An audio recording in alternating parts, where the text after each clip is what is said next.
Hello everyone, ఎలా ఉన్నారు అందరూ? ఈరోజు మళ్ళీ ఒక సింపుల్ స్వీట్ రెసిపీతో మీ ముందుకు వచ్చేసా. అదే మన కరాచీ హల్వా. ఇది ఇంట్లోనే సింపుల్గా ఎలా చేయాలో చూద్దాం. దీనికోసం ముందుగా ఒక బౌల్ తీసుకుని అందులో 1 కప్ కార్న్ ఫ్లోర్ అనేది యాడ్ చేసుకోండి. అందులోనే 2 కప్స్ వాటర్ కూడా యాడ్ చేసుకొని ఉండలు లేకుండా బాగా కలిపి పక్కన పెట్టుకోండి. ఇప్పుడు ఇంకొక బౌల్ తీసుకుని అందులో 1 కప్ షుగర్ యాడ్ చేసుకోండి. 1 కప్ వాటర్ కూడా యాడ్ చేసుకొని బాగా మరిగించుకోండి. సో బాగా మరుగుతున్నప్పుడు ఇందులోనే మనం కలిపి పెట్టుకున్న కార్న్ఫ్లోర్ మిక్స్ని కూడా యాడ్ చేసేసుకోండి. కొద్దిగా దగ్గర పడుతున్నప్పుడు ఇందులోనే ఒక 2 to 3 టేబుల్ స్పూన్స్ నెయ్యి కూడా యాడ్ చేసేసుకోండి. ఇలా కొద్దిగా దగ్గర పడిన తర్వాత కొద్దిగా ఫుడ్ కలర్ కూడా యాడ్ చేసుకోండి. తర్వాత కొద్దిగా సన్నగా తరిగిన జీడిపప్పు పలుకులు, బాదం పప్పు పలుకులను కూడా యాడ్ చేసుకోండి. ఇప్పుడు ఒక ప్లేట్కి నెయ్యి రాసి పక్కన పెట్టుకోండి.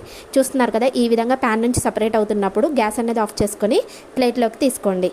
ఒక half an hour to 1 hour wait చేయండి. వెయిట్ చేసిన తర్వాత చూస్తున్నారు కదా, ఇలా ముక్కలుగా కట్ చేసుకోండి. అంతే, ఎంతో సింపుల్గా ఇంట్లోనే మన కరాచీ హల్వా అనేది రెడీ అయిపోయింది.